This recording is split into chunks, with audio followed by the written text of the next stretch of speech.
Nangangalahati na ang taong 2025 at ang Cayetano in Action tuloy-tuloy sa pagbuo ng pamilya. Isang inang nangungulila sa kanyang kambal, may pag-asa pa bang kanyang makita? Yan ang kwento ni Gina na dahil sa kahirapan, kinailangang ipaalaga sa kanyang magulang sa Zamboanga ang kanyang mga anak, habang siya at ang kanyang asawa ay nagtatrabaho sa Marikina. Kahit anong ipon, hindi nila magawang makabangon, kaya't lumapit na sila sa ating programa. Ang muling pagsasama ng pamilya ni Gina, agad-agad aaksyonan sa Alan, aksyon agad. Mag-asawang nagkasira dahil sa karupukan ni Mister, mabubuo pa ba?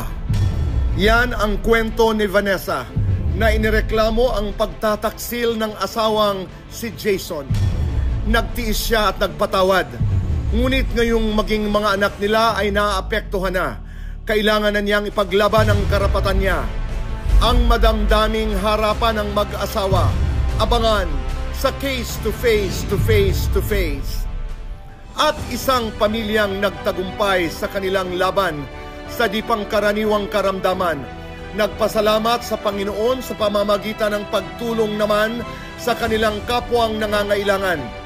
Yan si Cristina Bernal at ang kanyang mga anak.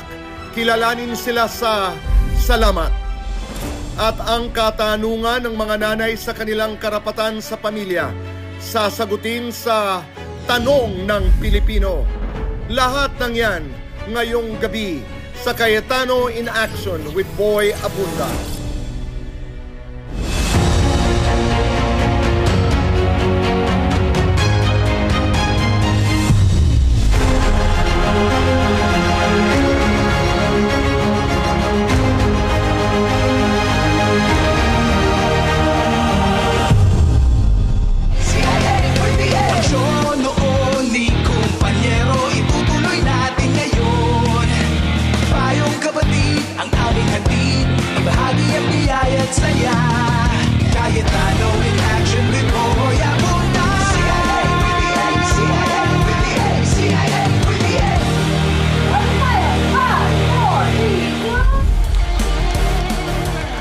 Luzon, Visayas, Mindanao at buong mundo.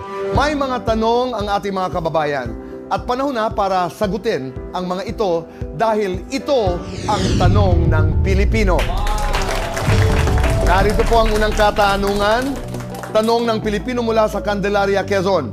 Isang single mom si Pau Comia at gusto niyang malaman, pwede bang nanay lang ang maging sole legal guardian ng anak niya kahit na nasa birth certificate naman ng bata ang pangalan ng tatay? Attorney Mark? Ang sagot po ay depende sa estado ng nanay o tatay. Kung kasal po ang nanay at tatay ng bata, as a rule po, sila po ang mag-e-exercise ng parental authority jointly. Mangyayari po lang na magkakaroon ng sole parental authority ang nanay kung ang bata po ay non-marital child o ipinanganak siya outside the marriage of the parents. Doon lang po ang pagkakataon na may sole parental authority ang isang nanay. Pangalawang katanungan, tanong ng Pilipino mula sa Santa Ana, Manila. First-time mom naman si Shakira Manalo. At sabi niya, marami akong kilalang mga nanay na ayaw mag-breastfeed ng anak nila sa mga pampublikong lugar at sa trabaho dahil nahihiya o natatakot mapagsabihan. May batas ba na nagpoprotekta sa kanila kung gusto nilang mag-breastfeed sa public o sa kanilang workplace? Attorney Raph? Yes, Tito Boy, meron tayong tinatawag na Expanded Breastfeeding Act. Dito sa batas na to, hinihikayat at minamandato ang mga employers o mga kumpanya na magkaroon ng guidelines para magkaroon ng breastfeeding program ng mga ina. Bukod pa dito, minamandato din na magkaroon sila ng malinis at lugar na specific para sa kanilang breastfeeding program or at tinatawag natin lactation stations. Pero para din pata sa iba, pwede din patunayan at humingi ng exemption ng mga companies kung ayaw nila or hindi nila kaya mag-comply dito sa Breastfeeding Act. Maraming salamat po mga attorney sa inyong mga kasagutan. Napakalaking tulong po yan sa ating mga kababayan. At kaya naman kung kayo po ay may mga katanungang legal, i-post nyo lamang po sa ating social media pages o di kaya i-video nyo po ang inyong mga sarili na nagtatanong at ito po ay isend sa amin. Dahil ika nga ang tanong ng Pilipino, sagot ng Cayetano in Action with Boy Abunda.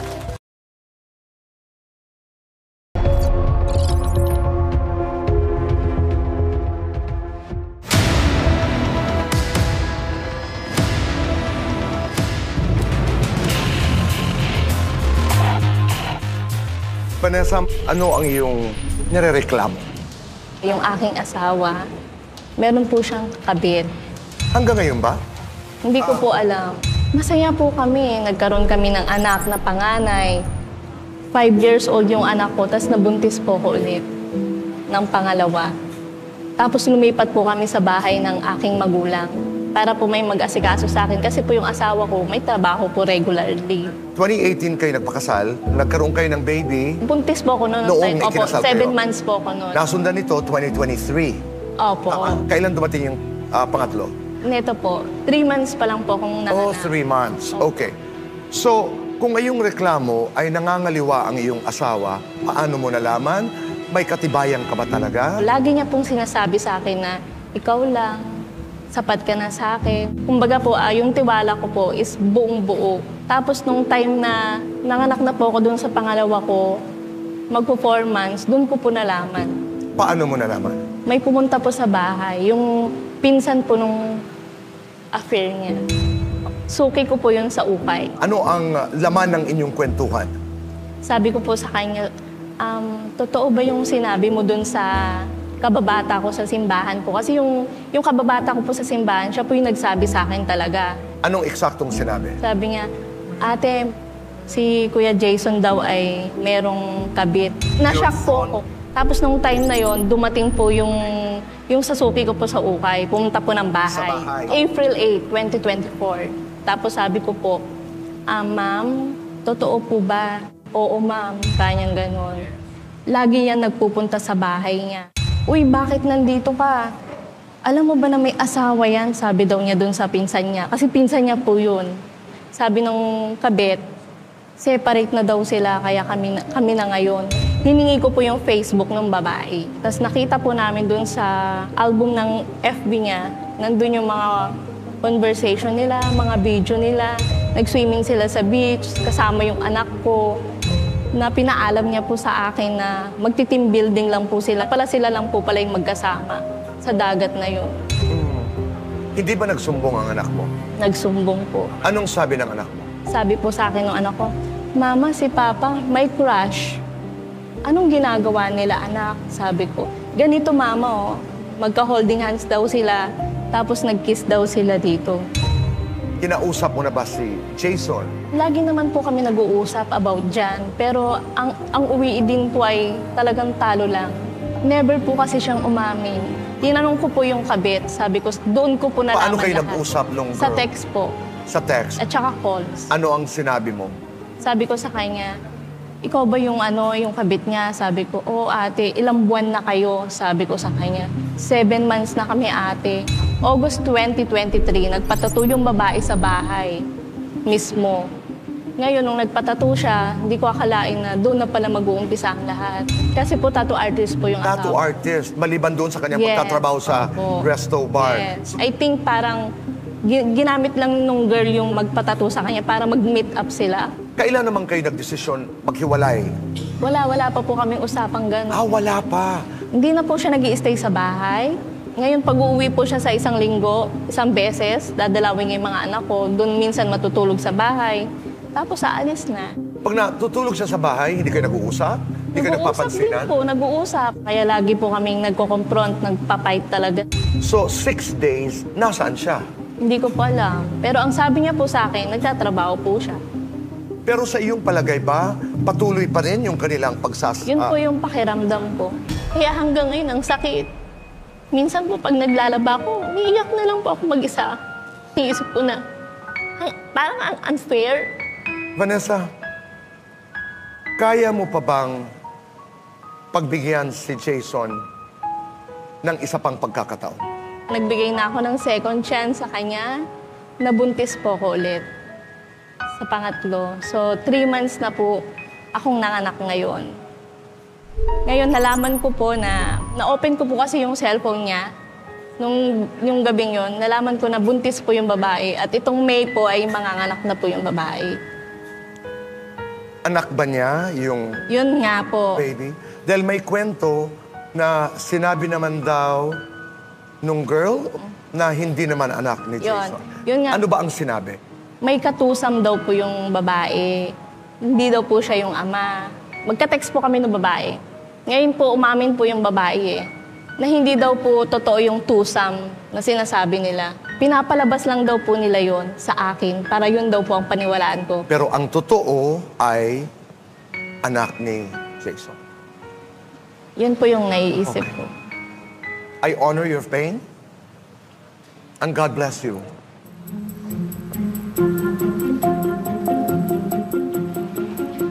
Tito Boy, Oh, at sabi ni Kuya, may pagkukulang din si ate, kaya nagawa niyang mambabae. At hindi lahat ng sinasabi ni ate, totoo. pero tinatanggap niyang nagawa niya. Yes, Opo, totoo inaamin naman. niya, Tito. Inaamin naman. Inaamin niya naman. May mga ginagawa siyang efforts, pagmamahal doon sa kanyang Hindi asawa na-appreciate. na hindi na-appreciate ng misis niya. That leads to, yun nga. Pero ngayon daw po, totally, hiwalay na sila nung kabit niya. Oo. At siya pa yung nagulat na up until now, wife niya at yung kabit niya, nag-uusap pa pala. Alamin natin ngayon yung side naman ni Jason. Yes, ma'am. Okay? And then, kita tayo mamaya. Okay, Sige po. Salamat. Hi, Jason. Narinig mo ang sinabi ng iyong asawa ni Vanessa. Ano ang nais mong sabihin, Jason? Yung pinaramdam ko sa kanya na siya lang talaga. May mga mali lang talaga na parang naramdaman ko na hindi ako belong dun sa family. Ano ang naging problema? Bakit nagkaroon ng third party? Bakit naghanap ka ng iba? Nag-start yan nung pandemic. Diyan ako nag-umpisa na medyo nagkaroon ng sama ng loob. Kasi that time, lahat kami nagkaroon ng COVID-19 severe. Wala naman namatay sa amin. Ang anak pa lang namin noon si Bible. Yung anak kong si Bible lang nag-severe. Pinunta ko yung bata dun sa higaan na hindi na makapagsalita, lupay-pay na. Yung asawa ko, parang hindi ko naramdaman na asawa ko siya sa pagiging magulang dun sa bata. Bakit mo nasabi yun? Kasi hindi niya ako sinamahan dun sa higaan. Dapat Nasa loob kayo ng bahay. nasa loob kami ng bahay. Hinayaan ka niyang mag-isa. Hinayaan niya ako mag-isang mag-alaga dun sa bahay. Pero tinamaan din siya. Baka naman may sakit din. Ako din. Ikaw din. Okay. Lahat kami. So dapat Ini-expect mo na sana'y... dalawa kami. Okay. Yung pagsasamahan namin, yung mamamatay man yung bata, dalawa kami. Tinakbo ko si Bible, naghanap ako ng hospital para sa kanya. Kahit nahihirapan ako mag-drive, pagkatanggap sa kanya, naging okay siya. Nasaksakan siya ng lumakas, nakakain, so okay na. Sa pag-aasikaso ko dun sa bata, na mag-isa ko lang, bumagsak na rin pala yung katawan ko. Ako naman, pinunta ako ng Pampanga, dun ako pinagamot ang ate ko.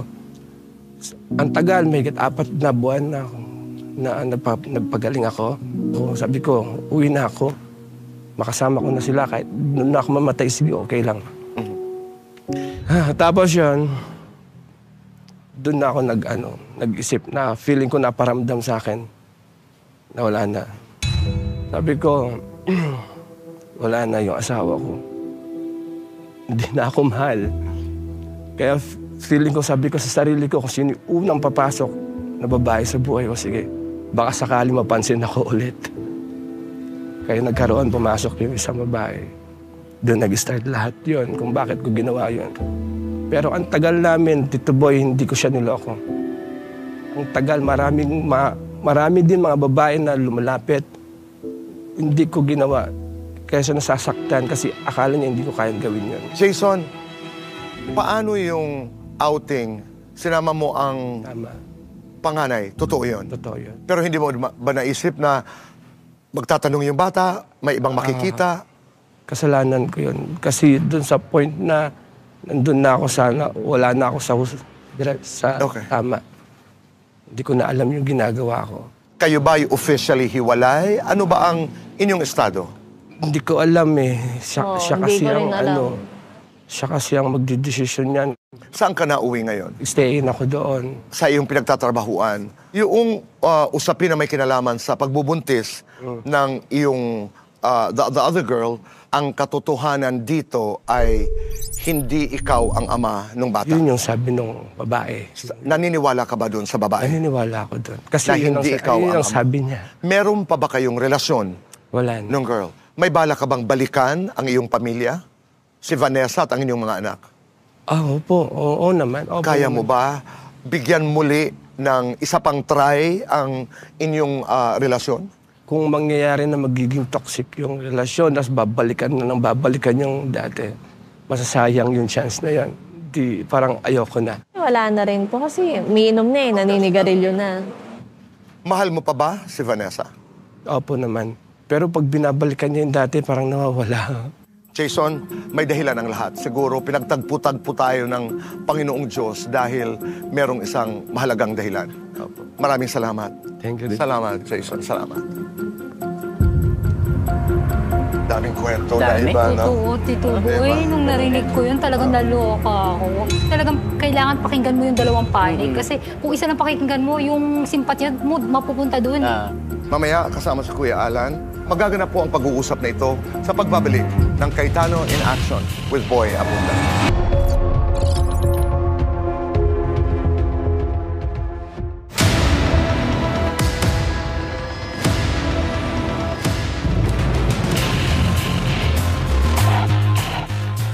Vanessa, ano ang iyong nirereklamo? Yung aking asawa, meron po siyang kabit. Hanggang ngayon ba? Hindi ko po alam.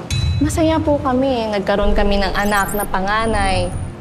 5 years old yung anak ko, tapos nabuntis po ko ulit ng pangalawa.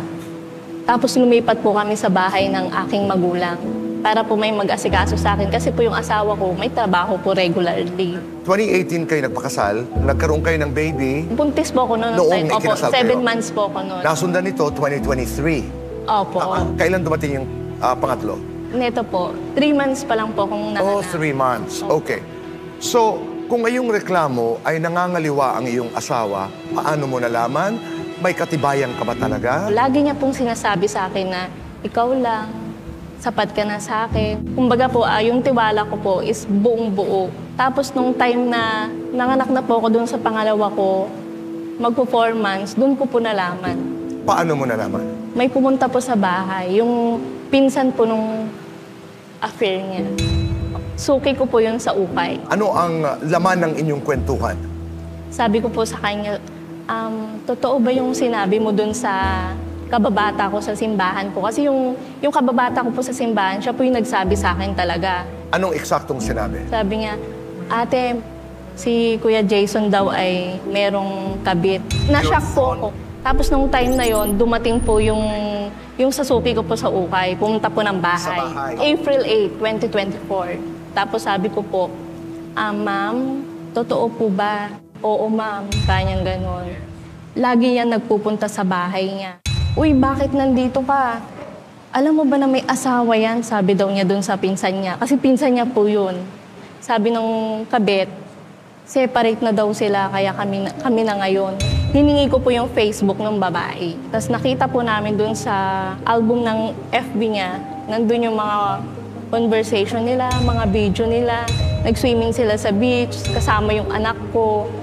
Na pinaalam niya po sa akin na magti-team building lang po sila. Sila lang po pala yung magkasama sa dagat na yun. Hindi ba nagsumbong ang anak mo? Nagsumbong po. Anong sabi ng anak mo? Sabi po sa akin ng anak ko, Mama, si Papa may crush. Anong ginagawa nila, anak? Sabi ko, ganito mama, oh. Magka-holding hands daw sila, tapos nag-kiss daw sila dito. Kinausap mo na ba si Jason? Lagi naman po kami nag-uusap about dyan, pero ang uwi din po ay talagang talo lang. Never po kasi siyang umamin. Tinanong ko po yung kabit, sabi ko, doon ko po nalaman Paano kayo lahat. nag-usap nung girl? Sa text po, Sa text? at saka calls. Ano ang sinabi mo? Sabi ko sa kanya, ikaw ba yung yung kabit niya? Sabi ko, oo ate, ilang buwan na kayo? Sabi ko sa kanya, 7 months na kami ate. August 2023, nagpatato yung babae sa bahay mismo. Ngayon, nung nagpatato siya, hindi ko akalain na doon na pala mag-uumpisa ang lahat. Kasi po, tattoo artist po yung Tattoo asawa. artist, maliban doon sa kanyang Yes. pagtatrabaho sa Opo. resto bar. Yes. I think parang ginamit lang nung girl yung magpatato sa kanya para mag-meet up sila. Kailan naman kayo nagdesisyon maghiwalay? Wala pa po kaming usapang gano'n. Wala pa. Hindi na po siya nag-i-stay sa bahay. Ngayon, pag-uwi po siya sa isang linggo, isang beses, dadalawin niya yung mga anak ko. Doon minsan matutulog sa bahay. Tapos aalis na. Pag natutulog siya sa bahay, hindi kayo nag-uusap? Hindi kayo nagpapansinan? Din po, nag-uusap. Kaya lagi po kaming nagko-confront, nagpa-fight talaga. So, 6 days, nasaan siya? Hindi ko po alam. Pero ang sabi niya po sa akin, nagtatrabaho po siya. Pero sa iyong palagay ba, patuloy pa rin yung kanilang Yun po yung pakiramdam ko. Kaya hanggang ngayon, ang sakit. Minsan po, pag naglalaba ko, umiiyak na lang po ako mag-isa. Iisip ko na, parang ang unfair. Vanessa, kaya mo pa bang pagbigyan si Jason ng isa pang pagkakataon? Nagbigay na ako ng second chance sa kanya. Nabuntis po ko ulit sa pangatlo. So, 3 months na po akong nanganak ngayon. Ngayon, nalaman ko po na-open ko po kasi yung cellphone niya. Yung gabing yon, nalaman ko na buntis po yung babae. At itong May po ay manganganak na po yung babae. Anak ba niya yung Yun nga po. baby? Dahil may kwento na sinabi naman daw nung girl na hindi naman anak ni Jason. Yun nga. Ano ba ang sinabi? May katusam daw po yung babae. Hindi daw po siya yung ama. Magka-text po kami ng babae. Ngayon po, umamin po yung babae na hindi daw po totoo yung tusam na sinasabi nila. Pinapalabas lang daw po nila yon sa akin para yun daw po ang paniwalaan ko. Pero ang totoo ay anak ni Jason. Yun po yung naiisip ko. I honor your pain and God bless you.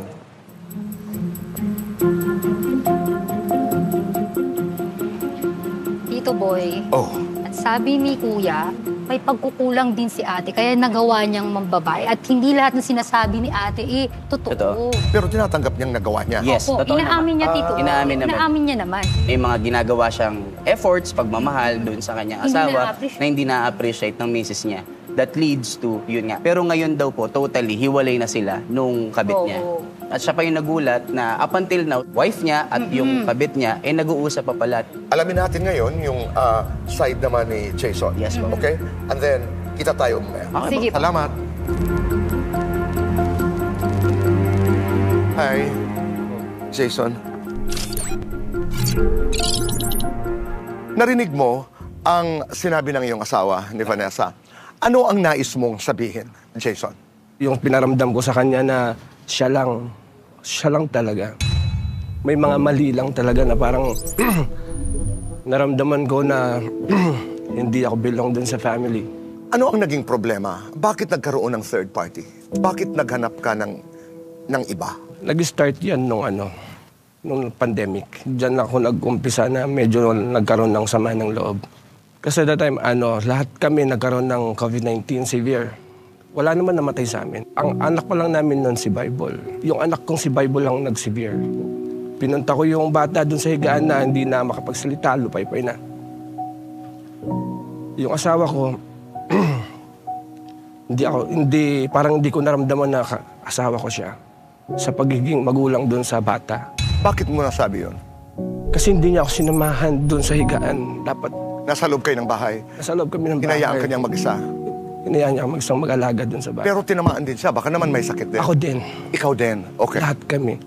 So dapat Ini-expect mo na sana'y... dalawa kami. Okay. Yung pagsasamahan namin, yung mamamatay man yung bata, dalawa kami. Tinakbo ko si Bible, naghanap ako ng hospital para sa kanya. Kahit nahihirapan ako mag-drive, pagkatanggap sa kanya, naging okay siya. Nasaksakan siya ng lumakas, nakakain, so okay na. Sa pag-aasikaso ko dun sa bata, na mag-isa ko lang, bumagsak na rin pala yung katawan ko. Ako naman, pinunta ako ng Pampanga, dun ako pinagamot ang ate ko. Ang tagal, may 4 na buwan na nagpagaling ako. So, sabi ko, uwi na ako. Makasama ko na sila kahit doon na ako mamatay, sige, okay lang. Tapos yun, doon na ako nag-isip na feeling ko naparamdam sa akin na wala na. Sabi ko, wala na yung asawa ko. Hindi na ako mahal. Kaya feeling ko, sabi ko sa sarili ko, kung sino yung unang papasok na babae sa buhay ko, sige, baka sakali mapansin ako ulit. Kaya nagkaroon, pumasok yung isang babae. Doon nag-start lahat yon kung bakit ko ginawa yon. Pero ang tagal namin, Tito Boy, hindi ko siya niloko. Ang tagal, marami din mga babae na lumalapit. Hindi ko ginawa. Kaya siya nasasaktan kasi akala niya hindi ko kayang gawin yun. Jason, paano yung outing? Sinama mo ang Tama. panganay. Totoo yun? Totoo yun. Pero hindi mo ba naisip na magtatanong yung bata, may ibang makikita? Kasalanan ko yun. Kasi doon sa point na nandun na ako sana, wala na ako sa Okay. tama. Hindi ko na alam yung ginagawa ko. Kayo ba ay officially hiwalay? Ano ba ang inyong estado? Hindi ko alam eh. Siya hindi kasi ko rin ang alam. siya kasi ang magdidesisyon niyan. Saan ka nauwi ngayon? Stay in ako doon. Sa iyong pinagtatrabahuan, yung usapin na may kinalaman sa pagbubuntis ng iyong the other girl, ang katotohanan dito ay hindi ikaw ang ama ng bata. Yun yung sabi ng babae. Naniniwala ka ba doon sa babae? Naniniwala ako doon. Kasi Na yun hindi ikaw yun ang ang sabi niya. Meron pa ba kayong relasyon Wala na. ng girl? May bala ka bang balikan ang iyong pamilya? Si Vanessa at ang inyong mga anak? Opo. Oo naman. Opo Kaya naman. mo ba bigyan muli ng isa pang try ang inyong relasyon? Kung mangyayari na magiging toxic yung relasyon, tapos babalikan yung dati, masasayang yung chance na yan. Di, parang ayoko na. Wala na rin po kasi umiinom na eh, naninigarilyo na. Mahal mo pa ba si Vanessa? Opo naman. Pero pag binabalikan niya yung dati, parang nawawala. Jason, may dahilan ang lahat. Siguro pinagtagpo-tagpo tayo ng Panginoong Diyos dahil merong isang mahalagang dahilan. Maraming salamat. Thank you. Salamat, Jason. Salamat. Daming kwento na Dami. iba, no? Oo, Tito Boy, nung narinig ko yun, talagang naloka ako. Talagang kailangan pakinggan mo yung dalawang panig. Kasi kung isa lang pakinggan mo, yung simpatya mo mapupunta doon. Mamaya, kasama si Kuya Alan, magaganap po ang pag-uusap na ito sa pagbabalik ng Cayetano in Action with Boy Abunda. Tayo narito pa rin po sa Cayetano in Action, face to face to face to face.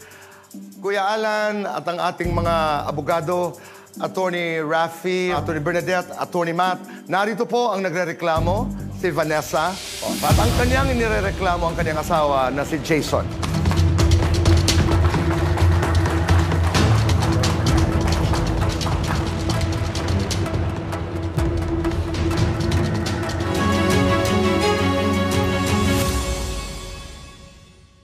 Saan kayo kinasal? Sa church, sa west, sa mayor? Sa mayor po. Usual, di ba, anong sinasabi na sa hirap at ginhawa, di ba, in health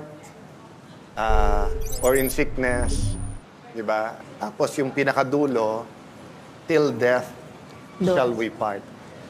Buhay pa naman kayong dalawa, di ba? Kanina sabi mo, never niya inamin na nagkaroon ng third party. Pero kanina sa interview, sinasabi na niya na, oo, tinanong kasi ni Kuya Boy sa kanya, ano bang gusto mo mangyari? Sure kami na gusto mo magkaroon ng kasiguruhan na. Gusto mo magkaroon ng stability. Kung kami, kung hindi, Yun. wala na. Opo. Yun klaro sa amin. Hindi klaro sa amin ni Kuya Boy, if I may speak for you, Kuya Boy, is kung gusto mo makipagbalikan o hindi. Opo. Kasi sa bibig mo, parang wala na wala nang tiwala. Opo. Pero tingin ko sa action mo, nang hiinayang ka rin na may pamilya kayo, may 3 kang anak, at Ako po minsan kasi, nagtiwala opo. ka sa kanya. Mahal ko pa rin po talaga siya. Pero ito po talaga kasi, mahirap na po talagang turuan. Ikaw ba? Mahal mo pa rin ba si Vanessa o hindi?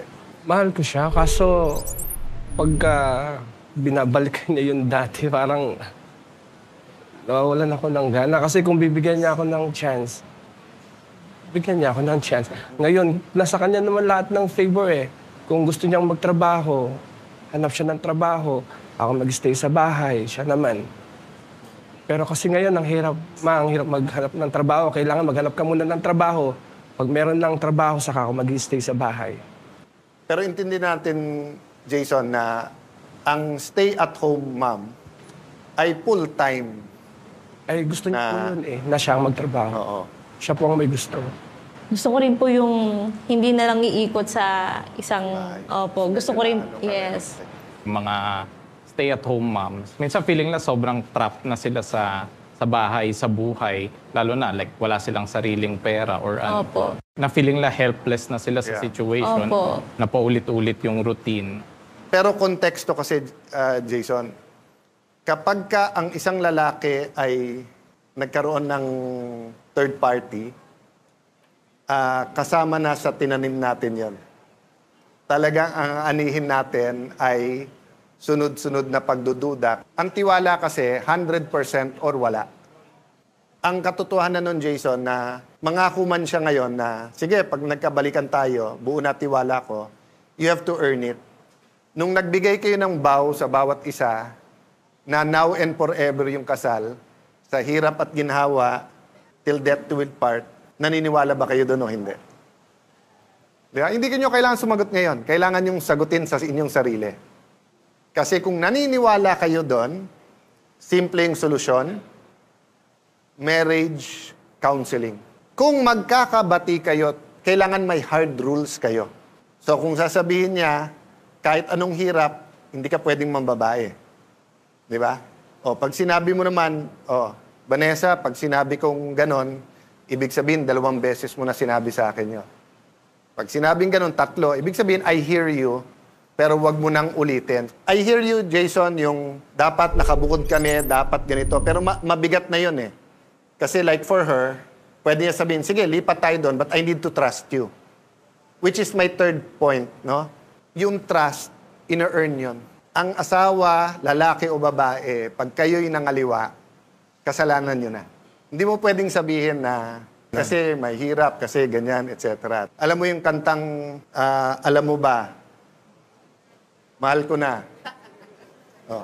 Wala ka nang magagawa, mahal ko na. Diba? Okay. Totoo din yon kung single ka. Pero kung may asawa ka na, at sasabihin mong, siya yung mabait, siya nakakaunawa sa akin, siya yung naglalaba, may sakit ako siya, yung asawa ko, hindi. Jason, pasensya na, pero hindi totoo yung, hindi yung wala ka nang magagawa, mahal mo na. May magagawa ka eh. Anong magagawa mo? Pag may asawa ka, lumayo ka. So kung halimbawa, hindi na tumaayos talaga, o dun muna tayo sa civil, pwede ka mag-file ng annulment based on psychological incapacity, saying na hindi talaga handa yung asawa mong mag-asawa, pero nag-appear na lang yon later on. Ikaw din, sa description mo, na pag may sakit, ganito. Pero halimbawa, nasa heart yung dalawa hindi. Asawa kita, naging mabuti ako asawa, pero dapat managot ka. May pinapakita sa aking kaso si Matt at siyempre si Bernadette. Iba kasi yung perspective ng babae. At kaya talaga nagkaroon ng batas na VAUSI, yung batas na pumuprotekta sa babae at sa bata. Kaya ito'y pumuprotekta na hindi magkaroon ng violence against women and children. Meron kasi pong nakalagay doon na letter I, nakalagay doon na causing mental or emotional anguish, public ridicule or humiliation to the woman or her child, including but not limited to repeated verbal and emotional abuse, and denial of financial support or custody of minor children or denial to access woman's child and children. Doon sa second part, wala naman sinabi si Vanessa na inaasar mo sila, na sinasaktan mo, walang allegation doon. Nasandali lang. Kung causing mental at emotional anguish ang pangangaliwa, di lahat na lang ng lalaking nangaliwa ay pwedeng kasuhan ng VAUSI. Kasi ever since, gusto ng babae na may batas laban sa nangangaliwang asawa. Bakit yun, Kuya Boy? Kasi sa criminal law natin ngayon, ang babae, sumiping lang sa isang lalaki, adultery na yon. Pero ang babae, pagka yung asawa niyang lalaki ay nangaliwa, hindi pa concubinage yun. Kailangan una, either binahay niya sa sariling bahay niyo yung kabit niya. Or 2, nakikipag-sex under scandalous circumstances. Or nag-cohabit, sumama na siya sa babae bago niya makasuhan. So pag sinabi ng lalaki, Kuya Boy, one night stand lang yan, wala. Hindi mo pwedeng kasuhan yung lalaki ng concubinage. Pero ang babae, sabihin niya, nalasing ako pumayag ako, tinabihan ko. Adultery na yun kung nakipagsiping siya. Ever since, sinasabi ng mga aktivistang sandali, mali. Ang sagot naman ng mga lawmakers nung araw, hindi kasi pagka yung babae kasi, tapos nabuntis, malalahian yung line ng pamilya, maano, kasi nga, magkakaroon ng anak na hindi anak ng lalaki. Warning sa lahat ng kalalakihan ngayon na may asawa. Possible na kasuhan kayo ng bawsi if yung pangangaliwa nyo causes anguish and mental sa babae. Presumed na yung intent, Oo. yung mere act. Alam mo na nangaliwa ka. Pareho naman kayong sabing mahal nyo pang isa't isa. You have to think muna at tingin ko ikaw una, Jason. Kasi tingin ko klaro sa kanya na kailangan ng ama yung mga anak niya. Klaro din sa kanya na siya pinakasalan ko So, kailangan bigyan ko ng chance. Pero kung hindi ka ready mangligaw, kung sasabihin gusto ko pa, pero dapat ganito asawa ko, ganito, hindi mag-work, Jason. I really hope your marriage works. Una pa lang naman, humingi na ako ng chance. Itatry natin. Kaso alam ko na mahirap. Alam ko na mahirap yon. Hindi naman ako nagsawang magpaliwanag sa kanya. Umuwi ako doon, nagpapaliwanag pa rin ako nung nagpapaliwanag. Inamin ko sa kanya yun. Mali talaga. Siyempre, ako na hindi ko na rin alam kung mahal pa ba ako ng asawa ko. Sinabi ko sa'yo, man, noon, alam mo yon na hindi kita lolokohin.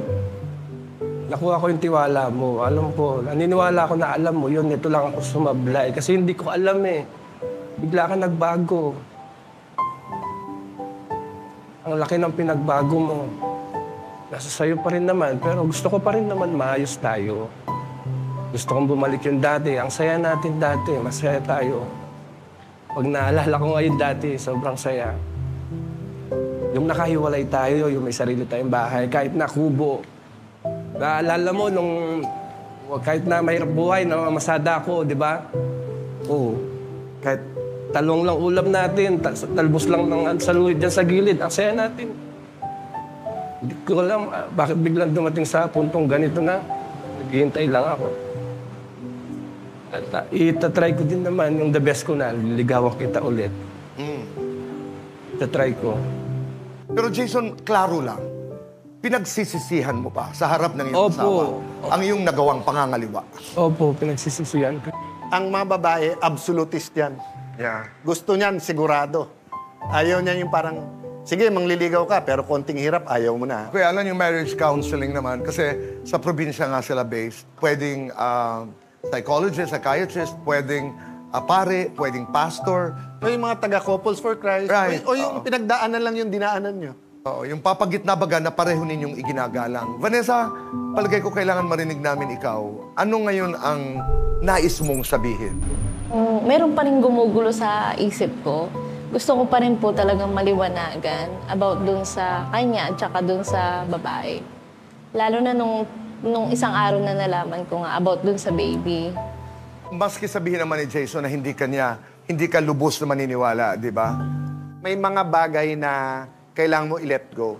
Nung bago ko po kasi yan pinakasalan, never po yung nanigarilyo, hindi po yan umiinom na nakilala ko yan. Kaya nga po, minahal ko siya Talagang pinagmamalaki ko po yan sa pamilya ko. Pero neto po, umiba na po siya. Tsaka siya na rin po nagsabi sa akin na patay na ang dating Jason, sabi niya. Pag napatunayan na kanyang anak, that's a deal breaker. Yes, ayoko na po.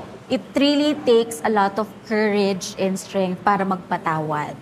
Pero, yun nga, siguro at the end of the day, isipin natin din yung anak, pamilya, na kailangan natin magpakatatag para sa kanila. Hindi ko dinidiscount yung pain ni Ma'am Vanessa kasi nagiging emotional, psychological abuse na siya sa babae. Mahirap ang pinagdadaanan ni Ate Vanessa. So, ikaw, Jason, habaan mo lang talaga yung PC mo. Kung may nagawa ka, patunayan mo sa kanya na yun, na nagbago ka ng tao. Be patient with each other. Lahat ng duda mo, you have to resolve that.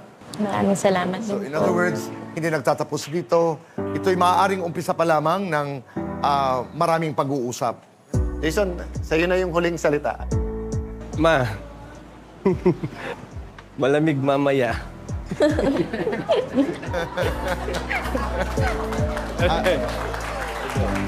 Okay.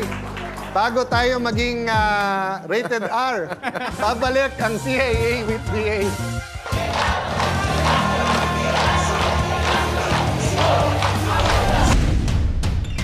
Ilang araw matapos magharap ni Vanessa at Jason sa Cayetano in Action with Boy Abunda, ay sinundo sila ng programa para samahan sa marriage counseling sa Bethany Church sa ilalim ni Bishop Zaldi Gomez.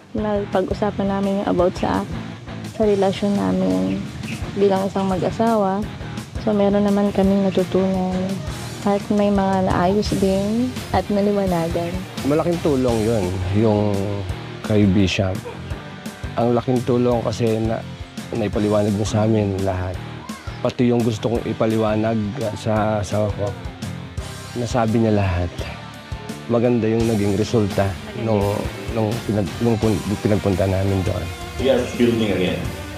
Medyo natapa tayo, tinatayo natin yung bahay. Yun ang nagsimula kami doon. And then after 2 months, kita tayo ulit. Bukod sa counseling, nagkaroon din ng pagkakataon ng mag-asawa na makabanding ang kanilang mga anak at mamili ng mga pangunahing pangangailangan para sa kanilang tahanan. Nag-enjoy naman po yung mga kids. At least meron na rin time kami sa isa kanina. Kaya yun, masaya na rin. Kapag grocery din po kami, nakakailangan ng mga anak namin. Maraming salamat po kay Kuya Alan, tapos kay Kuya Boy. Malaking tulong yung programa ninyo. Maraming salamat.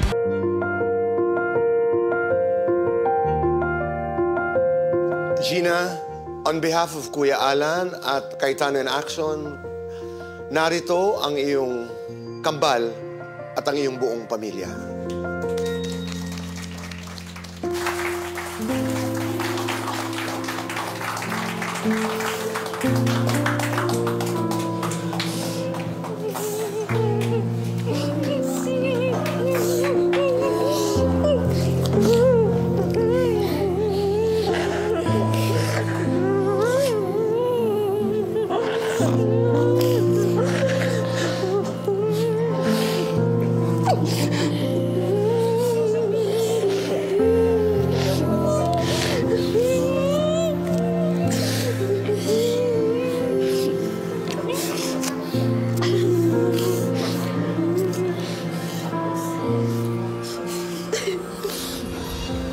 Muna tayo dyan, Gina. Sige.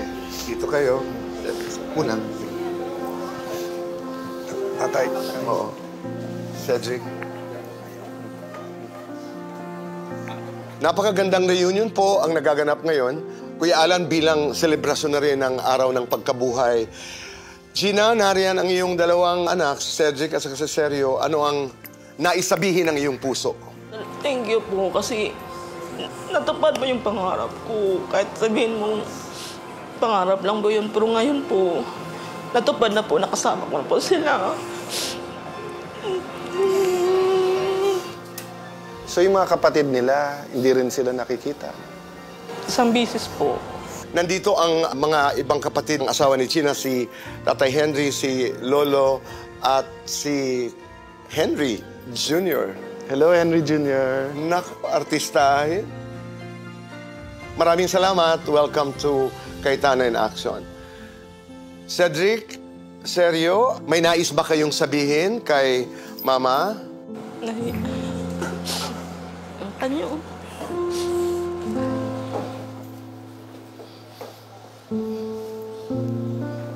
Cedric, ikaw,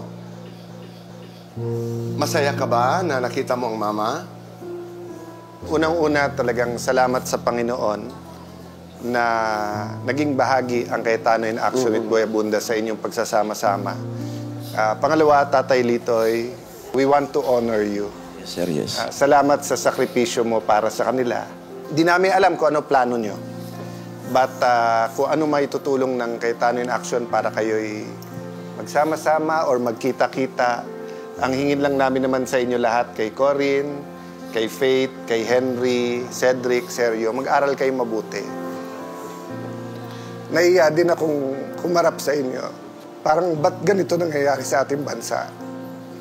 Dahil sa kahirapan, naghihiwalay-hiwalay yung mga pamilya. Diba? Pag nag-away-away kaming politiko, kayo naapektuhan, no? Diba? Tatay Litoy, kamusta ba? Okay lang, kahit masakit ang ano ko, dibdib ko.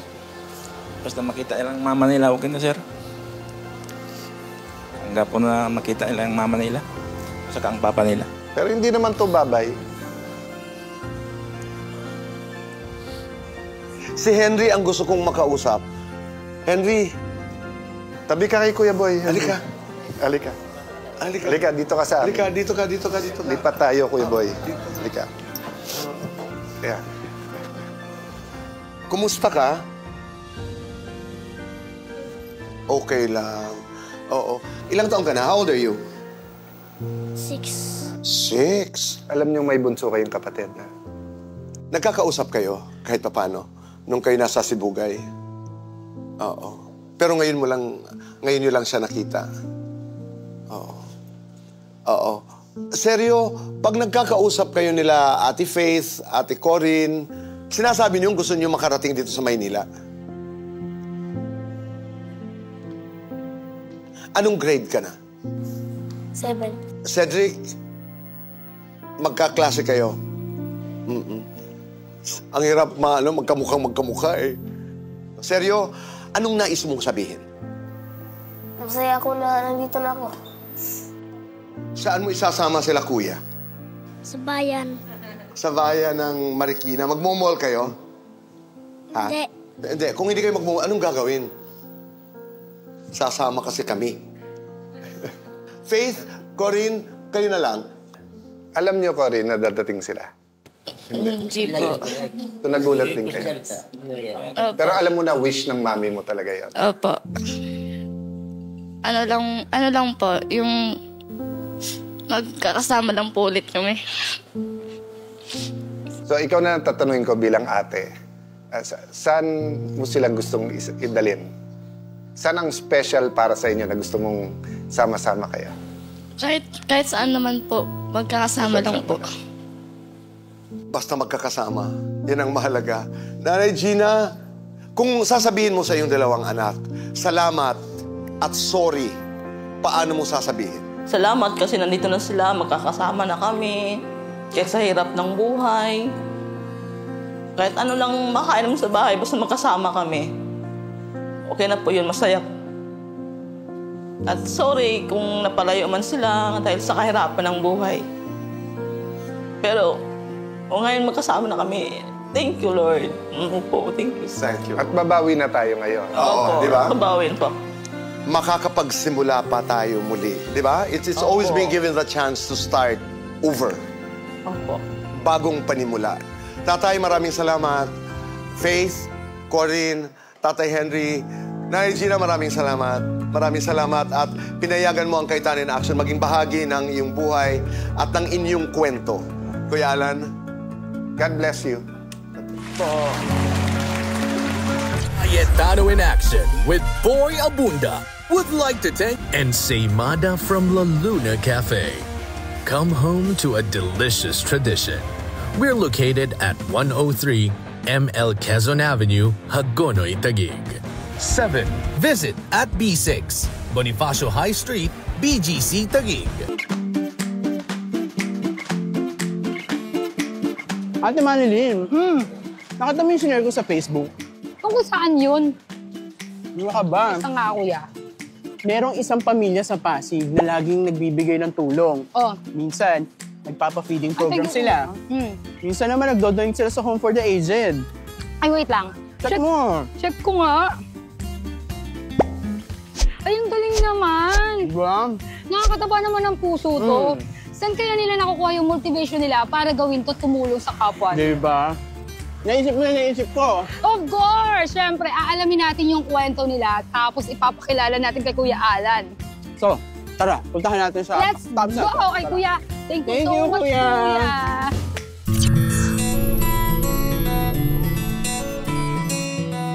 Nandito po tayo ngayon sa Santa Lucia, Pasig City para kilalanin si Nanay Cristina at ang buong pamilya Bernal.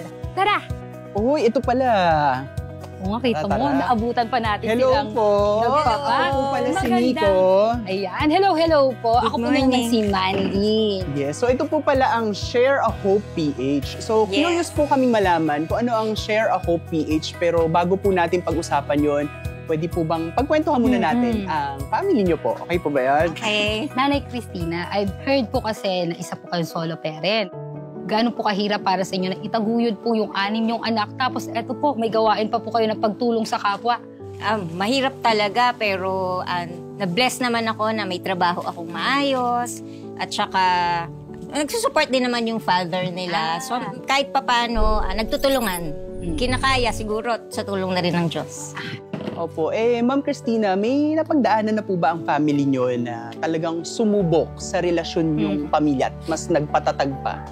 Actually, may thalassemia ako. So, na-transfer ko yon sa dalawang daughter ko. Blood disorder siya So, konti yung red blood cells. Okay. So, si Apple, naano na siya na-transfuse na siya. Naging serious yung pag-discover ng thalassemia niya. So, we almost lost her. Kaya namin siguro ginagawa na rin to as Thanksgiving na rin. Para pala itong Nico, pangalawang buhay na ni... Oo nga Yung pangyayari yun, paano nabago ang buhay niyo? Naging mas solid kami kasi syempre marami sila. So yung fear mo din na mabawasan kayo, di ba? Opo. As a family din po, since meron nga po akong thalassemia, so alam na rin na po namin yung mga bawal, mga dapat inumin, kainin, ganyan. So naging pati rin po yung family, naging aware na rin po sa health nila. Kailan po o paano po nagsimula yung mga ganitong gawain nyo na naisipan nyo pong tumulong sa kapwa nyo tapos meron pa po kayong hinaharap na problemang ganyan? Kahit na noon, gagawa na namin to through birthdays nga at saka yung Thanksgiving namin. Pero yung catalyst nito talaga is yung pagputok ng Taal Volcano. And then right after Taal Volcano, COVID na di ba? Since yung work ko is related sa medical field, so nakakalabas ako, nakakapasyal ako sa mga hospitals. Nakita nung mga kaibigan ko na nagbibigay ako ng food pack sa mga frontliners. Yung mga supplier na kaibigan ko, pinadalhan ako ng mga medical tools. Yan, face shield, face mask, glove box, marami. And up until now, we do medical mission, feeding sa mga schools, sa mga nasunugan, street dwellers, street children, distressed communities. We also do vegetable rescue sa mga farmers. Gaano po kahalaga para sa inyo na buong pamilya po kayo na sama-samang gumagawa po nitong pagtulong na to? Ako masaya ako na involve yung mga anak ko. So I am proud that my children are doing what I do. Ano po yung mga role nila? Mga ambag ng bawat isa. So start po tayo kay Grapes. Ayan. Ako po nag-assist sa kanila, nag-edit po ng mga kailangan i-shoot. Sa akin naman po, I work sa likod ng activities back. Kasi hindi po ako nakasama mostly ng mga activities. So kapag hindi po ako nakasama, ako yung nagko-connect with other volunteers. Ako naman po, ako yung nag-handle sa mga, pag may mga dumadating po na goods. Ako po yung naglilista, yung mga logistics po, ako po nagbo-book. Ako naman po, kapag may time, sumasama ako sa repacking. Sa mga ganito. Yun ang nakakatuwa sa pamilya nila, di ba? Kahit may pinagdadaanan sila, ang hirap nun bilang single mom. Dapat, lalo na may sakit yung anak nila, yung paano mag-survive, tapos iniisip pa nila as a whole family na tumulong sa iba. Yes. So, saan po ba dadali ng mga to? Pwede po ba kaming tumulong? Pwede ba sumama You're very much welcome. Ibibigay natin to sa mga lolo and lola na mga abandoned. Okay. So, join po kami. Yes. Okay lang? Pwede po ba? Yeah. Tara. Welcome kayo. Yes, Tara, let's go.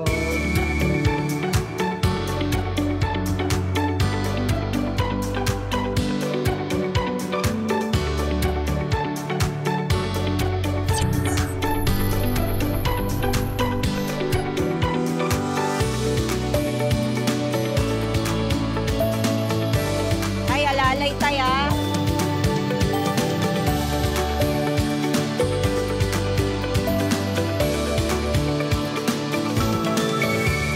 Ayan, Nanay Cristina, Bernal family, at sa lahat ng nakasama po namin dito sa Friends of Kanlungan ni Maria, maraming salamat po sa pakikipagbahagi niyo po sa amin ng inyong kwento. At dahil po dyan, meron pong nagpadala ng sulat para po sa inyo. Basahin niyo po. The family that prays together, stays together. Alam nating lahat ang mga katagang naiyak ako. Pero para sa inyo, hindi lang pananalig sa Diyos ang nagbubuklod sa inyo, kundi ang pagmamahal nyo sa isa't isa at maging ang pagmamalasakit nyo sa kapwa. Maraming salamat sa inyo dahil hindi lang kayo gumagawa ng kabutihan, nagbibigay din kayo ng pag-asa. Kaya naman kasama sina Tito Boy at lahat ng bumubuo ng Cayetano in Action with Boy Abunda, lubos kaming nagpapasalamat sa inyo. Nagmamahal, Kuya Alan Cayetano. P.S. Maaari ba namin kayong maimbitahan sa studio para sa personal na pasasalamatan? Yeah! Parang ito yung yung reason ng pagtutulong. Parang yung na-acknowledge. Masaya ako. Tinatanggap niyo po ba ang imbitasyon nila? Tito Boy? Yes, sasama po ba kayo? Sasama. Let's go! Let's go! Kasama natin si Cristina at ang pamilyang Bernal. Paborito natin tong segment, yung salamat. Because we meet the most interesting people who give more than they take. Cristina at sa buong family, welcome to the show. Thank you po. So dito sa part ng show, we say salamat to people who go an extra mile, take the extra step, that's the sacrifice, no? Ang balita ko, hindi na kayo nag-usual birthday na blowout, regalo, party. Ang usual birthday nyo na ay... We do feeding. Feeding programs, no? Usually pag birthday, ikaw ang kumukuha ng regalo. This time, ikaw nagbibigay. Anong nafe-feel nyo? Self-fulfillment. Masaya po, sobra. Iba po yung saya pag yung napapagod ka sa umpisa po. Pero yung palitan nila ng magandang ngiti, saka yung isang salitang salamat, yun po, nakakagaan po ng pakiramdam sobra. I'm happy you used that word kasi nga, sincerely, no, in behalf of Cayetano in Action with Boy Abunda, with all of our partners, we want to take your whole family, we want to say salamat for what you're doing and for being an inspiration to others. So, may bibigay kaming konting pasalamat lang sa inyong next outreach, this 10,000 pesos. But more than this, we want to partner. Tanggapin nyo naman. Ay, maraming salamat. Wow, thank you so much Thank you po. so much. Maraming salamat po. Meron po kaming Facebook page. Share a Hope PH po. Pwede po kayong mag-message through our Facebook page. Kung gusto nyo po sumama sa amin sa mga activities, pwede po kayong mag-volunteer, join us in our different activities po. Thank you very much. God bless you. Thank you. Nangangalahati na ang 2025 at tuloy-tuloy pa rin ang laban ng bawat pamilyang Pilipino. Laban para mapanatiling maayos, sama-sama at may kakayahang maging inspirasyon sa iba. Mas madali ito kung alam ng bawat ina, ama at mga anak ang kanilang karapatan. At dyan nyo kami maaasahan. Dahil kung naguguluhan kayo sa inyong karapatan o may problemang legal kayong di maunawaan, narito kami, sagot namin kayo sa Cayetano in Action with Boy Abunda.